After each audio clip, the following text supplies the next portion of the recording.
آج کے health talk کے پروگرام میں ہمارے پاس جو ٹاپک ہے اس کا نام ہے صحت کو بہتر بنانے کے طریقے۔ کون ہے جو بیمار ہونا چاہتا ہے؟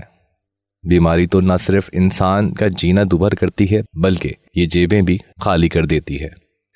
اس کی وجہ سے آپ کی طبیعت بیزار رہتی ہے، آپ کام پر یا اسکول نہیں جا سکتے، کمائی نہیں کر سکتے اور اپنے گھر والوں کی دیکھ بھال بھی نہیں کر سکتے۔ الٹا دوسروں کو آپ کا خیال رکھنا پڑتا ہے اور ہو سکتا ہے کہ آپ کو علاج اور دوائیوں پر بھاری رقم خرچ کرنی پڑے۔ کسی نے کیا خوب کہا ہے کہ پرہیز علاج سے بہتر ہے۔ کچھ بیماریاں ایسی ہوتی ہیں جن سے ہم بچ نہیں سکتے، پھر بھی آپ کچھ ایسی احتیاطی تدابیر کر سکتے ہیں جن سے بعض بیماریوں میں مبتلا ہونے کا امکان یا تو کم ہو سکتا ہے یا پھر بالکل ختم ہو سکتا ہے۔ آئے 5 ایسے طریقوں پر غور کریں جن پر عمل کرنے سے آپ اپنی صحت کو بہتر بنا سکتے ہیں۔ پہلا تو یہ ہے ہاتھ اچھی طرح دھوئیں۔ بہت سے صحت کے اداروں کے مطابق ہاتھ دھونا بیماریوں اور ان کے پھیلاؤ سے بچنے کا ایک بہترین طریقہ ہے۔ عام طور پر لوگوں کو نزلہ، زکام اور فلو اس لیے ہوتا ہے کیونکہ وہ گندے ہاتھوں سے اپنے ناک یا آنکھوں کو ملتے ہیں۔ ان بیماریوں سے بچنے کا بہترین طریقہ یہ ہے کہ آپ دن میں اکثر ہاتھ دھوئیں۔ حافظانِ صحت کے اصولوں پر عمل کرنے سے تو آپ زیادہ سنگین بیماریوں سے بھی بچ سکتے ہیں، جیسے کہ نمونیا، دست وغیرہ۔ ایسی بیماریوں کی وجہ سے ہر سال 20 لاکھ سے زائد بچے موت کا شکار ہوتے ہیں جن کی عمر 5 سال سے کم ہوتی ہے۔ ہاتھ دھونے کی معمولی عادت اپنانے سے ایبولا جیسی جان لیوا بیماری کے پھیلنے کا امکان بھی کم ہو سکتا ہے۔ بعض ضرورتوں میں ہاتھ دھونا بہت ہی ضروری ہوتا ہے تاکہ ہماری یا دوسروں کی صحت کو خطرہ لاحق نہ ہو۔ مثلاً ٹوائلٹ استعمال کرنے کے بعد، بچوں کے پیمپر بدلنے یا انہیں پیشاب یا پخانہ کرانے کے بعد، کسی زخم پر مرہم پٹی کرنے سے پہلے اور اس کے بعد، کسی بیمار شخص سے ملنے سے پہلے اور ملنے کے بعد، سبزی یا گوشت وغیرہ کاٹنے، پکانے، کھانے اور دوسروں کو پیش کرنے سے پہلے، چھینک مارنے، کھانسی کرنے یا ناک صاف کرنے کے بعد، کسی جانور یا اس کے فضلے کو چھونے کے بعد، کوڑا کرکٹ پھینکنے کے بعد ہاتھ اچھی طرح دھونے چاہیے۔ یاد رکھیں کہ ہاتھ دھونے کا مطلب یہ نہیں ہے کہ آپ کے ہاتھ واقعی صاف ہو گئے ہیں۔ تحقیق سے پتہ چلا ہے کہ جو لوگ عوامی ٹوائلٹ استعمال کرتے ہیں ان میں سے بہت سے یا تو ہاتھ دھوتے ہی نہیں اور اگر دھوتے ہیں تو صحیح طرح نہیں دھوتے۔ تو پھر ہاتھ دھونے کا صحیح طریقہ کیا ہے؟ پہلے نلکے کے نیچے ہاتھ رکھ کر انہیں اچھی طرح گیلا کریں اور پھر صابن لگائیں۔ ہاتھوں کو اچھی طرح مل کر جھاگ بنائیں، ناخن صاف کریں، انگوٹھے صاف کریں، ہاتھوں کی پشت اور انگلیوں کے درمیان خلا کو صاف کریں۔ کم از کم 20 سیکنڈ تک ہاتھ ملتے رہیں۔ صاف پانی سے دھوئیں، ٹیشو یا صاف تولیے سے ہاتھ خشک کریں۔ یہ ساری باتیں معمولی لگتی ہیں لیکن یہ بیماریوں کے پھیلاؤ کو روکنے اور لوگوں کو موت کے منہ میں جانے سے بچا سکتی ہیں۔ اب ہم آپ کو بتاتے ہیں صاف پانی استعمال کریں۔ اس کے بارے میں بعض ملکوں میں لوگوں کو صاف پانی حاصل کرنے کے لیے بڑی محنت کرنی پڑتی ہے، لیکن جن ممالک میں صاف پانی عام دستیاب ہے وہاں پر بھی سیلاب، آندھی، طوفان، پانی کا پائپ پھٹنے یا پھر کسی اور مسئلے کی وجہ سے صاف پانی حاصل کرنا مشکل ہو سکتا ہے۔ اگر وہ جگہ صاف نہیں جہاں سے پانی آ رہا ہے یا پھر پانی کو صحیح طرح ذخیرہ نہیں کیا جاتا تو ایسا پانی پینے سے آپ کے اندر خطرناک جراثیم داخل ہو سکتے ہیں۔ اس کے علاوہ آپ کو ہیضہ، ٹائیفائڈ، ہیپاٹائٹس یا دست کی جان لیوا بیماریاں ہو سکتی ہیں۔ ہر سال تقریباً 1 ارب 70 کروڑ لوگ دست کی بیماریوں میں مبتلا ہوتے ہیں۔ اس کی ایک وجہ پینے کا آلودہ پانی ہے۔ آپ کچھ ایسی احتیاطی تدابیر کر سکتے ہیں جن سے بعض بیماریوں میں مبتلا ہونے کا امکان یا تو کم ہو سکتا ہے یا پھر بالکل ختم ہو سکتا ہے۔ ہیضہ عام طور پر ایسا پانی پینے سے یا ایسا کھانا کھانے کی وجہ سے ہوتا ہے جس میں ہیضے کے مریض کے فضلے کے جراثیم شامل ہوں۔ پانی چاہے اس وجہ سے یا کسی اور مسائل کی وجہ سے آلودہ ہوا ہو، آپ ایسے پانی سے ہونے والی بیماریوں سے کیسے بچ سکتے ہیں؟ اس بات کا خیال رکھیں کہ آپ پینے، دانت صاف کرنے، برف جمانے، سبزیاں دھونے، کھانا پکانے اور برتن دھونے کے لیے ہمیشہ صاف پانی کا استعمال کریں۔ بہت سے ملکوں میں سرکاری پانی یا اچھی کمپنی کا پانی اکثر محفوظ ہوتا ہے۔ اگر آپ کو لگتا ہے کہ آپ کو پائپ کے ذریعے ملنے والا پانی آلودہ ہو گیا ہے تو اسے استعمال کرنے سے پہلے اچھی طرح ابالیں یا پھر پانی صاف کرنے والی کوئی دوائی استعمال کریں۔ جب آپ کلورین یا کوئی اور دوائی استعمال کرتے ہیں تو اسے بنانے والی کمپنی کی ہدایت پر احتیاط سے عمل کریں۔ اگر آپ کے ملک میں معیاری فلٹر دستیاب ہیں اور آپ انہیں خرید سکتے ہیں تو پانی صاف کرنے کے لیے انہیں استعمال کریں۔ پانی کو ہمیشہ صاف برتن یا بوتل میں ڈھانپ کر رکھیں تاکہ یہ دوبارہ آلودہ نہ ہو جائے۔ اس بات کا بھی خیال رکھیں کہ آپ پانی کو برتنوں سے نکالنے کے لیے جو چیز استعمال کرتے ہیں وہ بھی صاف ہو۔ پانی کے برتنوں یا بوتلوں کو پکڑنے سے پہلے ہاتھ دھوئیں۔ پینے کے پانی میں اپنے ہاتھ یا انگلیاں نہ ڈالیں۔ اور تیسرا آپ کو بتاتے ہیں، کھانے میں احتیاط برتیں۔ اچھی صحت کے لیے ضروری ہے کہ آپ متوازن اور غذائیت بخش خوراک کھائیں۔ اس بات کا خیال رکھیں کہ آپ بہت زیادہ نمک، چکنائی اور چینی استعمال نہ کریں اور ایک ہی وقت میں حد سے زیادہ کھانا نہ کھائیں۔ اپنی خوراک میں پھل اور سبزیاں ضرور شامل کریں اور کوشش کریں کہ آپ ہر روز ایک ہی طرح کی غذا نہ کھائیں۔ لال آٹے کی روٹی سفید آٹے کی روٹی سے زیادہ ریشے دار ہوتی ہے۔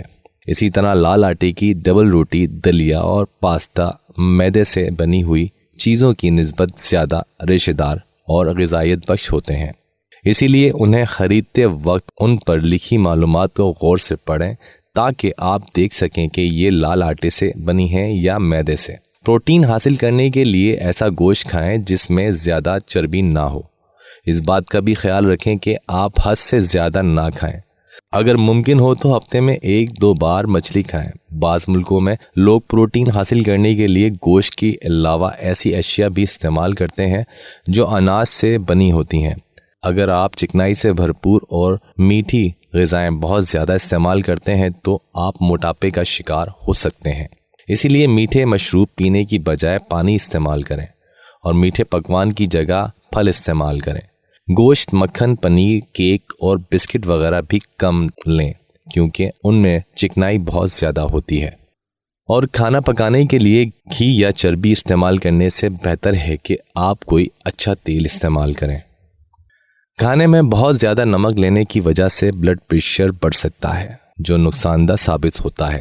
اگر آپ اس مرض میں مبتلا ہیں تو اپنے کھانے میں نمک کی مقدار کم کریں، اور اگر آپ کوئی پیکٹ والا کھانا خریدتے ہیں تو اس کے لیبل پر نمک کی مقدار ضرور چیک کریں۔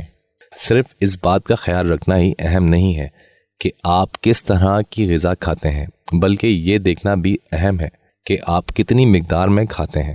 اپنے کھانے سے لطف ضرور اٹھائیں لیکن جتنی بھوک ہے اس سے زیادہ نہ کھائیں۔ اگر کھانا صحیح طرح پکایا نہیں گیا یا پھر اسے اچھی طرح محفوظ نہیں کیا گیا تو اس سے فوڈ پوائزن یعنی شدید پیٹ خراب اور الٹیاں ہو سکتی ہیں۔ عالمی ادارہ صحت کے مطابق ہر سال لاکھوں لوگ اس طرح کا کھانا کھانے کی وجہ سے شدید بیمار ہو جاتے ہیں۔ زیادہ تر لوگ تو جلدی ٹھیک ہو جاتے ہیں مگر کچھ اس کی وجہ سے ہلاک ہو جاتے ہیں۔ آپ اس سے بچنے کے لیے کیا کر سکتے ہیں؟ سبزیاں اکثر کھاد ملی مٹی میں اگتی ہیں، اس لیے انہیں استعمال کرنے سے پہلے اچھی طرح دھو لیں۔ سبزیاں یا گوشت وغیرہ کاٹنے سے اپنے ہاتھ، چھری، برتن اور اس جگہ کو اچھی طرح دھوئیں جہاں رکھ کر آپ انہیں کاٹیں گے۔ اس کے لیے گرم اور صابن والا پانی استعمال کریں۔ پکے ہوئے کھانے کو ایسی جگہ یا پلیٹ میں نہ رکھیں جہاں آپ نے پہلے انڈے، کچا گوشت یا مچھلی رکھی ہوئی تھی۔ اس جگہ یا پلیٹ کو پہلے اچھی طرح دھوئیں۔ کھانا اس وقت تک پکائیں جب تک یہ اچھی طرح گل نہ جائے۔ اگر آپ کھانا فوراً نہیں کھائیں گے تو اسے فریج میں رکھ دیں۔ اگر آپ کے کمرے کا درجہ حرارت 22 ڈگری سینٹی گریڈ ہے اور کھانا 2 گھنٹے تک کمرے میں پڑا رہا ہے تو اسے پھینک دیں، لیکن اگر ہوا کا درجہ حرارت 32 ڈگری سینٹی گریڈ سے بڑھ گیا ہے تو پھر 1 گھنٹے بعد ہی کھانے کو پھینک دیں۔ اب بتاتے ہیں آپ کو ہم باقاعدگی سے ورزش کریں۔ آپ کی عمر چاہے جو بھی ہو، صحت مند رہنے کے لیے باقاعدگی سے ورزش کرنا ضروری ہے۔ آج کل بہت سے لوگ اتنی ورزش نہیں کرتے جتنی ان کے لیے ضروری ہوتی ہے۔ ورزش کرنا اتنا اہم کیوں ہے؟ ورزش کرنے سے نیند اچھی آتی ہے، جسم لچکدار رہتا ہے، ہڈیاں اور پٹھے مضبوط رہتے ہیں، وزن کم ہوتا ہے یا مناسب رہتا ہے، ڈپریشن ہونے کا خطرہ کم رہتا ہے، کم عمر میں مرنے کا خطرہ کم ہوتا ہے۔ ورزش نہ کرنے کی وجہ سے دل کی بیماریاں ہو سکتی ہے، ذیابیطس ہو سکتی ہے، بلڈ پریشر ہو سکتا ہے، کولیسٹرول بڑھ سکتا ہے، فالج ہو سکتا ہے۔ آپ کو اپنی عمر اور صحت کے مطابق ورزش کرنی چاہیے، اس لیے کوئی نئی ورزش شروع کرنے سے پہلے اپنے ڈاکٹر سے مشورہ کرنا اچھا ہوگا۔ ماہرین کا کہنا ہے کہ بچوں اور نوجوانوں کو ہر روز کم از کم 1 گھنٹہ کھیل کود کرنی چاہیے۔ بالغوں کو ہر ہفتے 2.5 گھنٹے ہلکی پھلکی ورزش یا 1.25 گھنٹے سخت ورزش کرنی چاہیے۔ آپ ورزش کے طور پر کسی کھیل کا انتخاب کر سکتے ہیں، مثال کے طور پر باسکٹ بال اور فٹ بال وغیرہ۔ آپ دوڑنے جا سکتے ہیں، تیراکی کر سکتے ہیں، تیز چل سکتے ہیں یا پھر سائیکل چلا سکتے ہیں۔ لیکن ہلکی پھلکی ورزش اور سخت ورزش میں کیا فرق ہے؟ ہلکی پھلکی ورزش وہ ہوتی ہے جس میں آپ کو پسینہ آتا ہے، لیکن اس دوران آپ دوسروں سے بات چیت بھی کر سکتے ہیں، جبکہ سخت ورزش میں ایسا کرنا بہت ہی مشکل ہوتا ہے۔ نیند پوری کریں۔ عمر بڑھنے کے ساتھ ساتھ ہماری نیند کی مقدار بھی بدل جاتی ہے۔ نوزائیدہ بچے دن میں 16 سے 18 گھنٹے سوتے ہیں، 1 سے 3 سال کا بچہ 14 گھنٹے سوتا ہے، اور 3 یا 4 سال کا بچہ 11 گھنٹے، اور بالغوں کو 7 سے 8 گھنٹے کی نیند کی ضرورت ہوتی ہے۔ ہمیں یہ نہیں سوچنا چاہیے کہ ہم جتنے بھی گھنٹے سوئیں اس سے کچھ فرق نہیں پڑتا۔ ماہرین کے مطابق بھرپور نیند سونا بچوں اور نوجوانوں کی نشو و نما کے لیے ضروری ہے۔ نئی باتیں سیکھنے اور یاد رکھنے کے لیے ضروری ہے۔ ہارمونز کے توازن کو قائم رکھنے کے لیے ضروری ہے، جو ہمارے وزن اور جسم میں خوراک توانائی میں تبدیل کرنے کے عمل میں گہرا اثر ڈالتے ہیں۔ دل کی صحت کے لیے ضروری ہے، بیماریوں سے بچنے کے لیے ضروری ہے۔ نیند کا پورا نہ ہونا موٹاپے، ڈپریشن، دل کی بیماری، شوگر اور جان لیوا حادثوں کا باعث بنتا ہے۔ اس سے ظاہر ہوتا ہے کہ بھرپور نیند سونا کتنا اہم ہے۔ لہٰذا اگر آپ کو محسوس ہوتا ہے کہ آپ کی نیند پوری نہیں ہوتی تو آپ کیا کر سکتے ہیں؟ ہر روز سونے اور جاگنے کا ایک وقت طے کریں۔ سوتے وقت اپنے کمرے میں خاموشی اور اندھیرا رکھیں۔ کمرہ زیادہ ٹھنڈا یا زیادہ گرم نہ ہو۔ بستر پر لیٹنے کے بعد ٹی وی نہ دیکھیں یا موبائل فون وغیرہ استعمال نہ کریں۔ بستر کو آرام دہ بنائیں۔ سونے سے پہلے زیادہ کھانا نہ کھائیں اور چائے، کافی یا شراب نہ پئیں۔ اگر ان تمام تجاویز پر عمل کرنے کے بعد بھی آپ کو رات میں اچھی نیند نہیں آتی، یا دن کے دوران بہت زیادہ نیند آتی ہے، یا پھر نیند کے دوران سانس اکھڑنے کی وجہ سے آپ اٹھ بیٹھتے ہیں، تو کسی ڈاکٹر سے رجوع کریں۔ اپنی صحت کی حفاظت کریں۔ آپ کی صحت پر کچھ ایسے مسائل بھی اثر انداز ہو سکتے ہیں جنہیں آپ چاہ کر بھی حل نہیں کر سکتے، مثلا ملک کی معاشی حالت، مناسب سہولیات کی کمی وغیرہ۔ خدا کے ایک بندے نے لکھا، ہوشیار آدمی ایک خطرہ دیکھ کر پناہ ڈھونڈ لیتا ہے۔ خدا کے کلام میں وعدہ کیا گیا ہے کہ ایسا وقت جلد آنے والا ہے جب کوئی نہ کہے گا کہ میں بیمار ہوں، لیکن تب تک آپ اپنی اور اپنے عزیزوں کی صحت کی حفاظت کرنے کی پوری کوشش کریں۔ اب بات کرتے ہیں صحت کی دیکھ بھال کا حقیقی نظام۔ ہمارے لیے ضروری ہے کہ بحیثیت قوم ملک میں صحت کے بڑھتے ہوئے مسائل و اہل وطن کی عمومی صحت میں مسلسل تنزلی سے جو اثرات معاش اور سماج پر مرتب ہو رہے ہیں ان کا ادراک کریں۔ ہمارے اطراف موجود لوگوں میں امراض قلب، بلڈ پریشر، خون، ذیابیطس، گردوں کے امراض، یرقان اور دیگر بیماریوں میں روز افزوں اضافہ ہو رہا ہے۔ اسی طرح ہم عالمی اعداد و شمار میں زچگی کے دوران اموات اور شیر خوارگی میں اموات میں بھی دیگر ممالک کے مقابلے میں پیچھے ہیں، اور یہ تب ہو رہا ہے جب پاکستان قوم ہر سال ادویہ پر 7 ارب روپے خرچ کر رہی ہے۔ دوا کا کام تو علاج اور امراض کا سبب ہے، لیکن کیا وجہ ہے جو امراض میں آج بھی مسلسل اضافہ ہو رہا ہے؟ اس میں کوئی شک نہیں کہ موجودہ میڈیکل سائنس نے ارتقائی منزل طے کر کے موجودہ انسان کو ورط حیرت میں ڈال دیا ہے۔ بہت سے ناقابل علاج امراض کی تشخیص و علاج ممکن ہوئے، لیکن تصویر کا دوسرا رخ یعنی امراض و مریضوں میں اضافہ ہمیں سوچنے پر مجبور کر رہا ہے کہ ہم بقائے صحت کے لیے متبادل ذریعے اور طریقے علاج سے رجوع کریں۔ تندرست اور صحت مند زندگی کا دار و مدار روزمرہ کھائے جانے والی خوراک پر ہوتا ہے۔ ہماری خوراک جتنی خالص، معیاری، متوازن اور مقوی ہوگی، اتنا ہی ہم تندرست زندگی کا لطف اٹھانے والے بن سکتے ہیں۔ اگرچہ صحت اور مرض کا چولی دامن کا ساتھ ہے اور ان کے درمیان آنکھ مچولی ابتدائے انسان سے ہی کھیلی جا رہی ہے، تاہم اچھی صحت کا انحصار عمدہ غذا کے انتخاب، قدرتی طرز پر استعمال اور رویوں میں اعتدال پر ہی ہوتا ہے۔ حافظان صحت کے اصولوں سے روگردانی کر کے ہم بیماری کو خود ہی دعوت دیتے ہیں۔ ہماری بیماری کو دعوت دینے والی بات بڑی عجیب سی لگتی ہے۔ بھلا ہم میں سے کون ہے جو صحت مند زندگی نہیں گزارنا چاہتا؟ یہ حقیقت اظہار من الشمس ہے کہ زندگی کی تمام تر بہاریں، موجیں، سہولتیں اور آسائشیں تندرستی کے ساتھ ہی دل کو بھاتی ہیں۔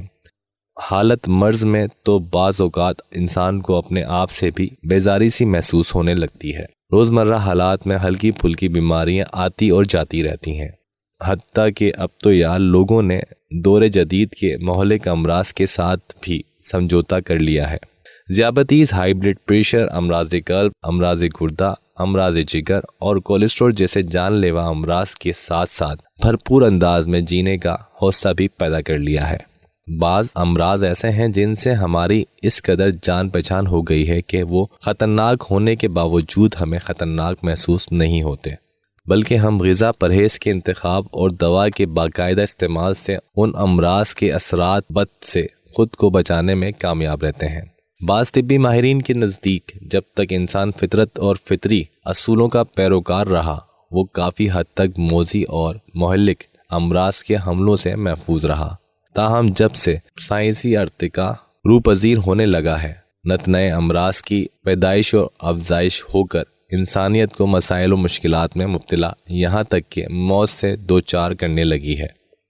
انفارمیشن ٹیکنالوجی، جدید طبی ادویات اور گھریلو سہولت سے اگرچہ زندگی پر آسائش اور آسان ہو گئی ہے، لیکن جدید ایجادات کے نتیجے میں گزشتہ صدی سے وائرسز کے ذریعے اثر وائرل امراض کا پھیلاؤ بڑا تیزی سے سامنے آ رہا ہے۔ وائرس تفیلیہ ہونے کی وجہ سے انسانوں اور حیوانوں کے ساتھ بیکٹیریاز میں بھی بہت سے امراض کا سبب بنتے ہیں۔ وائرس سے پیدا ہونے والے اور پھیلنے والی مشہور بیماریوں میں نزلہ، زکام، polio, flu, AIDS, bird flu, SARS, Zika, swine flu اور کرونا وغیرہ شامل ہیں۔ 1980 کی دہائی میں بن مانوس سے ایڈز کا موذی اور مہلک مرض سامنے آیا، جسے طبی ماہرین نے HIV کا نام دیا۔ سانس کی شدید تکلیف پیدا کرنے والا سارس وائرس 2003 میں پھیلا۔ اس نے انسانوں کو بری طرح متاثر کیا۔ 2004 سے 2007 کے درمیانی عرصے میں ایون فلو، برڈ فلو نمودار ہوا اور اپنی ہلاکت خیزی سے کئی جانیں نکل گیا۔ برڈ فلو جیسا کہ نام سے ہی ظاہر ہو رہا ہے، یہ پرندوں کی وجہ سے پھیلتا ہے۔ 2009 میں سور کی وجہ سے پھیلنے والے سوائن فلو کی وبا نے کافی تباہی مچائی۔ 2014 میں ایبولا، 2016 میں زیکا وائرس اور 2018 میں نیفا وائرس کی پھیلاؤ نے دنیا اور اہل دنیا کے ناک میں دم کیے رکھا۔ ایک صدی قبل ہسپانوی فلو کی وبا کی وجہ سے تقریباً 50 کروڑ لوگ متاثر ہوئے۔ اب تک جتنے وائرس یا وبائی امراض کا پھیلاؤ سامنے آیا ہے، ان میں ایک قدر مشترکہ رہی ہے، وہ یہ کہ یہ سب جنگلی حیات کے باعث رونما ہوئے۔ ماحولیاتی ماہرین اور وباؤں کے پھوٹنے کا سبب تیزی سے پھیلتی ہوئی ماحولیاتی آلودگی اور درختوں کی کمی بتا رہے ہیں۔ دنیا بھر کے حکمرانوں کو اس معاملے کے اس پہلوؤں پر بھی دھیان دینا چاہیے۔ جنگلات لگانے اور درختوں کی حفاظت کا ٹاسک تندہی اور مکمل ذمہ داری سے پورا کیا جانا چاہیے۔ اگر ماضی میں جھانکا جائے تو 1.5-2 صدیاں قبل مندرجہ بالا بیماریوں اور وبائی امراض کا نام و نشان تک نہ تھا۔ انسانیت سکون و چین سے زندگی بسر کرتی تھی۔ وبائی امراض کے افزائش اور پھیلاؤ کے بارے میں ماہرین کو غور و خوض کرنے کی اشد ضرورت ہے۔ منظر عمیق دیکھا جائے تو یہ مسلمہ حقیقت سامنے آتی ہے کہ جب سے حضرت انسان نے ارتقائی مراحل کے سفر کا آغاز کیا ہے، تب سے وہ نت نئے ایجادات کے ساتھ ساتھ آئے روز مختلف شکلوں میں مسائل اور مصائب میں گھرتا چلا جا رہا ہے۔ جوں مادی بلندیوں کو قابل تسخیر بنایا جانے لگا ہے تو روحانی پریشانیوں کا گراف بھی بڑھتا جا رہا ہے۔ مائکروسکوپی اور مائکروبیولوجی کی حدود میں داخل ہونے کے بعد بیماریاں بھی کسی شدومت اور تندو تیز انداز میں حملہ آور ہو کر ہماری تمام تر سائنسی تخیرات کا منہ چڑھانے لگتے۔ طبی ماہرین ابھی کسی مہلک بیماری کے خلاف جنگ جیتنے کے قریب ہی ہونے لگتے ہیں کہ کوئی دوسرا خطرناک ترین مرض نمودار ہو کر آنن فانن ہماری کامیابیوں پر سوالیہ نشان لگا دیتا ہے۔ آئے روز کرۂ ارض پر حملہ آور ہونے والے ان بے لگام اور بے قابو امراض کی پیدائش و افزائش کے بارے میں اگر بغیر کسی تعصب کے غور کیا جائے تو فوری ایک ہی حقیقت سامنے آ کھڑی ہوتی ہے، اور وہ ہے فطرت کے اصولوں سے روگردانی۔ فطرت جدت کی قطعی طور پر نفی نہیں کرتی، بلکہ وہ تو دور جدید کی تمام تر ایجادات پر ان کے وجود کو تسلیم کرتے ہوئے وجود کی مہر ثابت کرتی ہے۔ طبی ماہرین اور موجودہ وبائی مرض کورونا کے تناظر میں یہ حقائق روز روشن کی طرح ابھر کے سامنے آئے ہیں کہ اس طرح کے تمام مائکرو امراض کمزور قوت مدافعت والے افراد کو متاثر کرتے ہیں۔ مضبوط قوت مدافعت کے حاملین کو بعض اوقات پتہ بھی نہیں چلتا کہ کس بیماری نے ان پر حملہ کیا۔ بدن کا مضبوط خودکار دفاعی نظام حملہ کرنے والے کسی بھی جراثیم یا وائرس کو بدن پر مسلط ہونے سے پہلے ہی ختم کر دیتا ہے۔ بدن انسانی کا دفاعی نظام، جیسے قوت مدافعت کا نام دیا جاتا ہے، کا تمام تر انحصار متوازن معیاری اور غذائیت سے بھرپور خوراک کے ساتھ ساتھ متحرک اور فعال میٹابولزم پر ہوتا ہے۔ میٹابولزم کے متحرک رہنے کے لیے ہمارے معمولات زندگی کا فعال اور بھرپور ہونا لازم ہے۔ ساحل پسندی، تن آسانی، بسیہ خوری، غیر معیاری، ملاوٹ شدہ اور مصنوعی غذائیں میٹابولزم کی کارکردگی کو خراب کرنے اور مختلف مہلک موذی اور وبائی امراض کے حملوں کی راہ ہموار کرنے کا سب سے بڑا سبب بنتی ہیں۔ حاصل کلام یہ کہ ہم آج بھی معیاری متوازن ملاوٹ سے پاک اور قدرتی غذاؤں کا استعمال کر کے ہر طرح کے موسمی اور وبائی امراض سے خاطر خواہ حد محفوظ رکھ سکتے ہیں۔ معیاری اور ملاوٹ سے پاک غذاؤں کی دستیابی نظامی سطح پر یقینی بنانے جانے کا ایک مستقل میکانزم بنایا جائے۔ معیاری اور ملاوٹ سے پاک غذاؤں کی ابتدا غریب محلوں میں کریانہ اسٹورز اور خوانچہ فروشی سے کی جائے۔